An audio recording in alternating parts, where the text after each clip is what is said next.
The first rays of sunlight touched the village gently, spreading warm gold across the rooftops and dusty pathways. The air was cool and soft, carrying the smell of morning fires being lit. Women stepped out of their huts with quiet laughter, tying bright cloths around their waists as they prepared for the day. Roosters crowed, drums sounded faintly in the distance, and the whole village rose as one, slow, peaceful, and full of ancient calm. Beneath a great baobab tree, the elders already sat in their circle. Their faces were maps of age, lined with stories that stretched beyond memory. They watched the villagers with thoughtful eyes, heads nodding as though the rhythm of life spoke directly to them. One elder whispered, "Tradition is our first protection," and the others hummed in agreement. Every decision in the village, big or small, passed through their silent judgment. A light wind drifted across the land, brushing through the tall grass and shaking the leaves of the sacred trees. It carried the whispers of the ancestors, soft, steady, and unbroken. Some villagers paused to listen. They believed the wind never traveled alone, it always carried messages. "The ancestors are near," Mama Zawadi murmured as she stood outside her gate. "They watch, they guide, they warn." At the center of the village stood Chief Kamau's grand compound. The sun reflected off its wide courtyard and clay-red walls. It was a place of respect and pride, with carved pillars and a heavy wooden gate that opened only to those with purpose. Inside the compound, one could see wealth in every corner: fine mats, shiny pots, bright fabrics.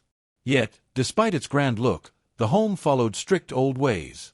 Kamau's family honored cleansing rituals, blessings of the ancestors, and customs that had ruled their bloodline for generations. But signs of modern life pushed against these customs. A radio played soft music next to a calabash meant for sacred offerings. Imported perfume mixed with the smell of burning herbs.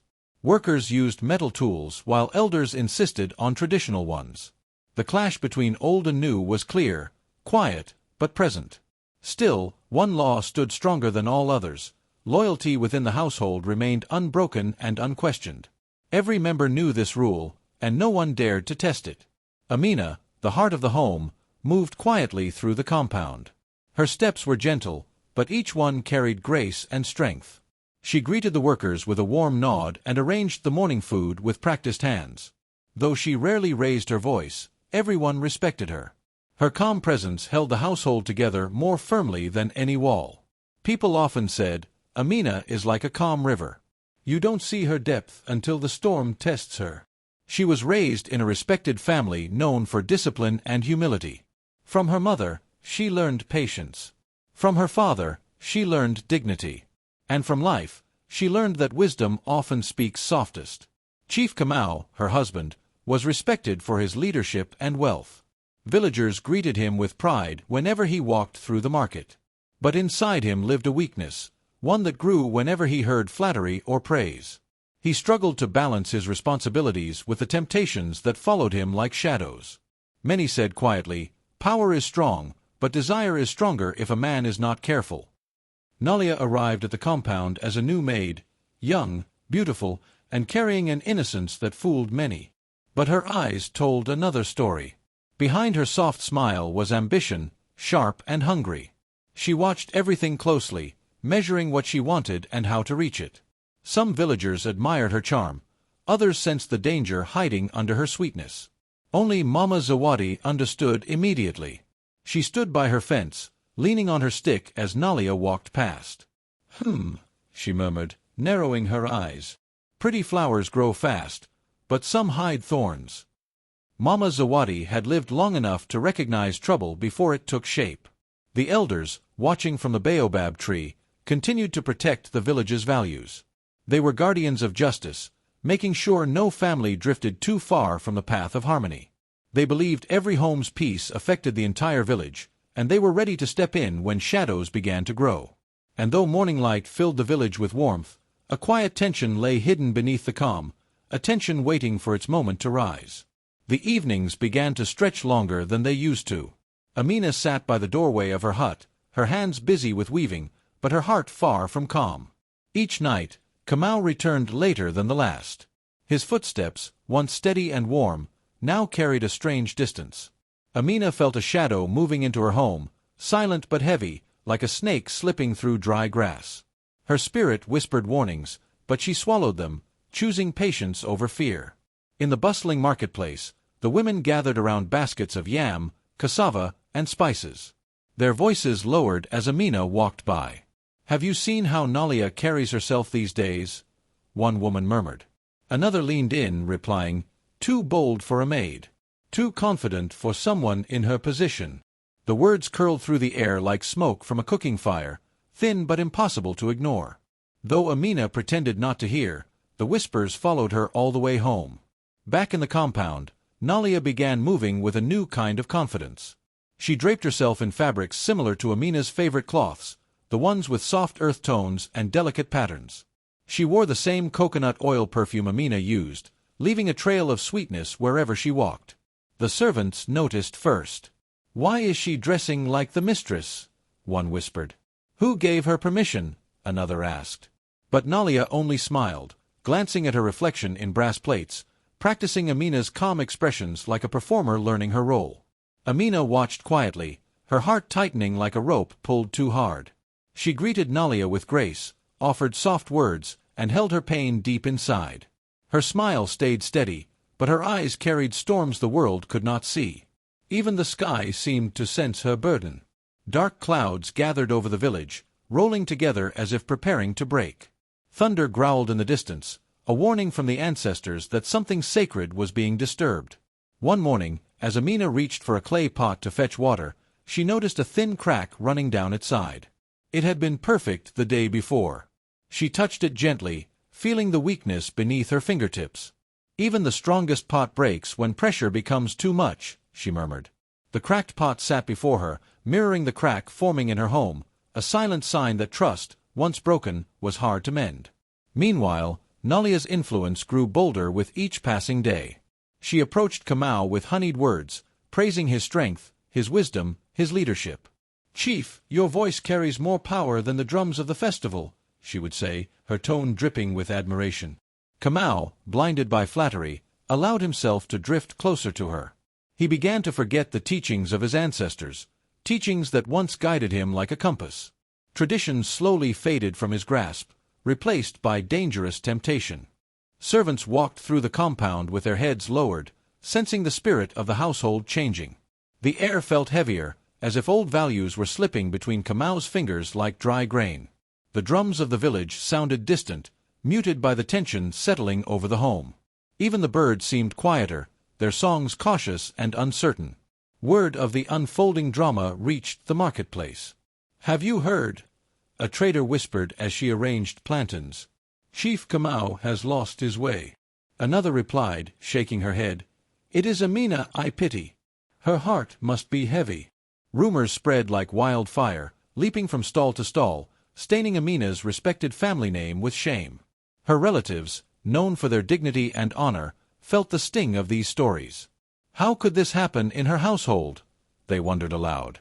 Embarrassment settled on them like dust at sunset, soft, quiet, but impossible to brush away. Back in the village square, the elders observed everything with wise eyes. They exchanged long, knowing glances, their silence louder than any spoken word. They understood the signs. When loyalty cracks, destiny follows. When a home breaks, the land feels it. Though they did not yet intervene, their gazes held warnings, warnings that Kamau and Nalia were walking toward a dangerous end, one written long before they took their first steps. The wind carried their unspoken thoughts to Amina, brushing against her cheeks like the touch of an ancestor. She closed her eyes, steadying herself. The conflict had begun, and the spirits of the land were watching. Amina sat alone in the courtyard, the evening sun stretching long shadows across the ground. Her heart felt heavy, torn between anger and sorrow. Each passing day made the truth clearer. The man she had built a life with was drifting away, pulled by the soft voice and bold eyes of the maid she once trusted. The betrayal pressed against her chest like a stone. "How did my home become a battlefield?" she whispered to herself, her voice barely louder than the wind. The mixture of pain and fading hope tightened around her spirit, yet she refused to let darkness swallow her completely. Even with her heart wounded, compassion fought for space inside her. She remembered her mother's words, "A woman's anger burns hot, but her wisdom must remain calm." Amina tried to understand what had led Kamau astray instead of drowning in hatred. She closed her eyes and breathed slowly, steadying herself. "I will not let bitterness rule me," she murmured. "But I must not be blind either." Her emotions swirled, like smoke rising from a cooking pot, messy, unclear, but still reaching upward.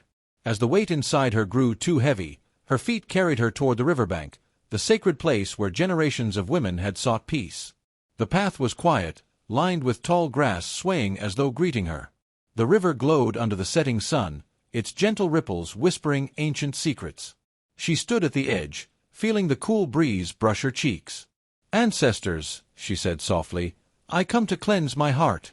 Show me how to walk this painful road without losing myself." Amina knelt and dipped her hands into the water. She let her silent prayers rise like smoke, carried by the evening wind. "Give me wisdom," she whispered. "Give me strength to face truth without fear." The water shimmered, as if responding. She felt a strange calm settle inside her, a small reminder that she was not alone. Memories of her mother returned, lessons spoken by firelight when she was still a young girl. A wife protects her home with insight, not rage. Your silence can be a shield, but only if guided by understanding. Those teachings wrapped around her like a comforting cloth, reminding her that strength did not always roar. Sometimes, it simply stood firm. Amina rose slowly, wiping her wet hands on her wrapper. Responsibility pressed on her shoulders, but it sharpened her resolve. Calmness, she knew, was not weakness. It was control. It was clarity. And clarity was exactly what she needed for the storm waiting at home. By the time she returned to the compound, another storm had already begun brewing. Nalia's mask of humility had finally fallen away. She moved through the yard with a pride so bold it almost stung the eyes. Her steps were louder, her chin higher. "Amina will not always be queen here," she muttered under her breath, loud enough that a passing servant heard. The maid no longer bothered to pretend. Her hunger for power now walked beside her openly. Her disrespect spread slowly but painfully, like a bruise hiding beneath dark skin. She dismissed Amina's instructions. She rolled her eyes when spoken to. She smirked when Kamau was nearby, knowing his eyes followed her. It was small, sharp cruelty, aimed to weaken Amina from the inside. Nalia's ambition reached new heights. When no one watched, at least when she thought no one watched, she slipped into Amina's room. She tried on the mistress's clothes, wrapped her hair with Amina's bright scarf, even sprayed herself with the sweet coconut perfume that Amina was known for. She practiced sitting on the chief's chair, smoothing her dress as though it already belonged to her. "Soon," she whispered to her reflection, "they will call me the true woman of this house." Her tongue turned sharper as she grew braver. She found moments alone with Kamau, leaning close, pretending concern. "Chief," she said sweetly, "your wife has become so distant. She does not understand you the way I do." Another day, she murmured, "Amina lives in the past, clinging to old customs.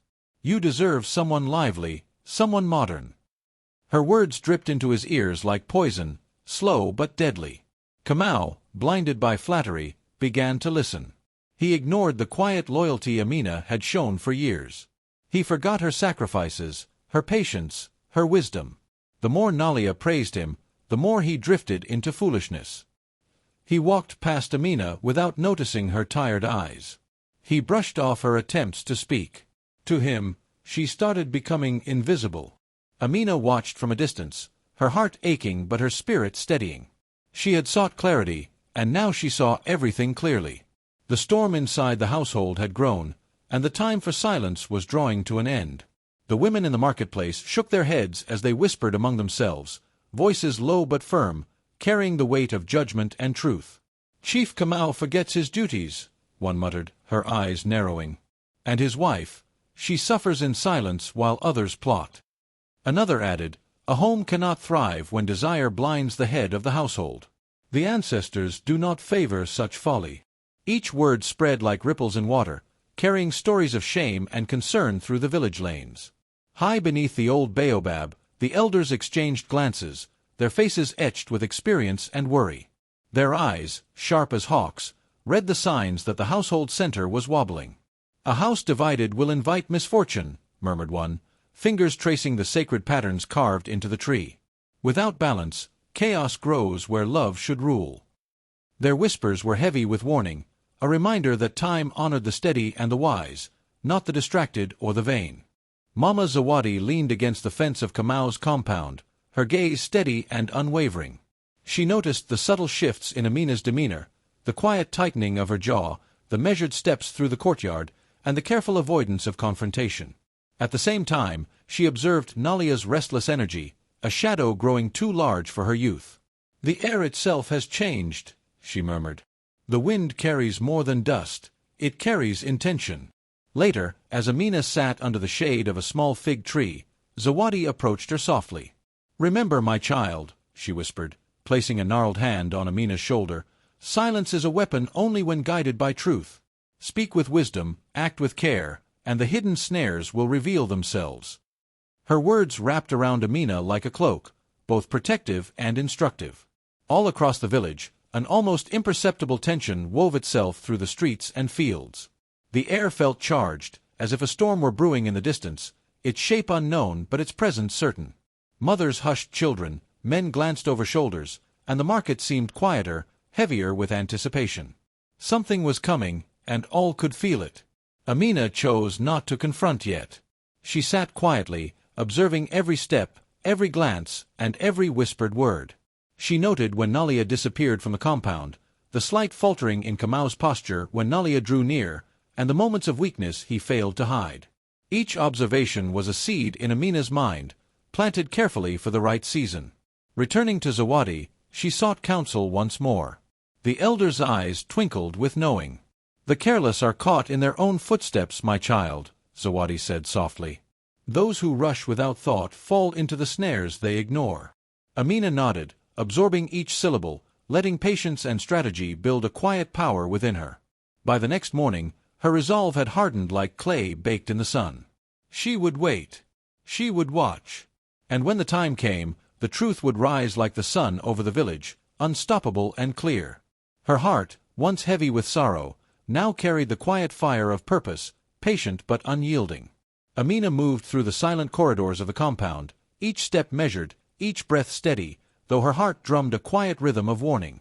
The moonlight spilled through narrow windows, casting long shadows that seemed to stretch toward her as if aware of the secrets within. Then came the faintest whisper of movement, footsteps that did not belong to a servant, not to the household's usual night watch. Her senses sharpened, a cold knot of dread settled deep in her chest. She approached the door to Kamau's chambers and noticed it stood slightly ajar.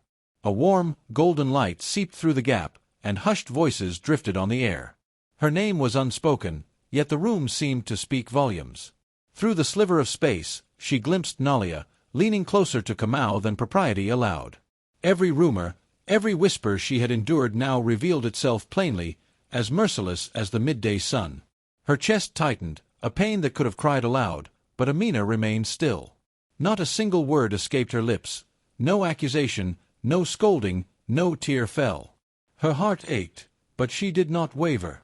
The strength she had cultivated through years of patience and wisdom now steadied her like the roots of an ancient baobab. Her silence became her shield, more potent than the sharpest arrow. Amina turned slowly, each step deliberate, leaving the chamber behind. Her walk carried the weight of centuries of women who had borne injustice with calm dignity. She moved as if the ancestors themselves guided her, their presence threading through her every motion, teaching her that true power often speaks quietly, yet commands all attention. The stillness of the night seemed to deepen as she reached the main courtyard. In her quiet, measured exit, she carried with her the fire of justice, burning unseen, waiting for the right moment to ignite fully. The compound felt different now, suspended, as if the very walls knew that the calm had been broken and that the storm of truth would come. At dawn, Amina called upon the ways of the ancestors. She traced her fingers over the carved symbols left by generations past, whispering prayers that the elders' eyes and the community's heart would see through deceit. She prepared the ritual of truth and exposure, laying out the calabash, woven mats, and white cloth with deliberate care. One by one, she gathered the elders, their expressions solemn, sensing the quiet determination in her posture. Mama Zawadi approached, her eyes wide with recognition of the strength rising in Amina, a silent nod passing between the two women, a bridge of shared wisdom and resolve. Women from the village began to arrive, their curiosity tempered by concern, sensing the tension that hung like thick smoke over the household. And Kamau, still unaware, believed the ceremony to be a simple cleansing ritual, an innocent tradition to honor the home. He did not know that the truth, long concealed, was about to step forward with unflinching clarity, guided by the quiet but unbreakable will of his wife. The courtyard of Chief Kamau's compound was alive with quiet anticipation as the sun climbed higher, casting golden light over the gathered villagers. Amina stepped forward, her posture regal, her face calm, yet the weight of truth radiated from her like the midday sun. Whispers settled into silence as every eye fixed on her. "Today," she said softly, "we honor the ancestors, and we let them speak where words alone cannot." Her voice carried neither anger nor malice, only a solemn authority that commanded attention. She held aloft the necklace of gold and beads, the wedding jewelry Nalia had stolen in secret. These trinkets, symbols of love and loyalty, were taken without respect, Amina spoke, letting the ancestors bear witness to the betrayal. She placed them carefully on the woven mat, each bead reflecting the sunlight like a quiet accusation. Next, she revealed the folded papers, secret messages filled with deceit, proof of whispered lies and hidden intentions. The crowd murmured, but Amina's calm did not waver. The weight of truth was enough. Her eyes turned toward Kamau, who stood stiff and silent, guilt etched into his expression. She recounted his late nights, his distracted mind, the small ways he had allowed deceit to enter his home.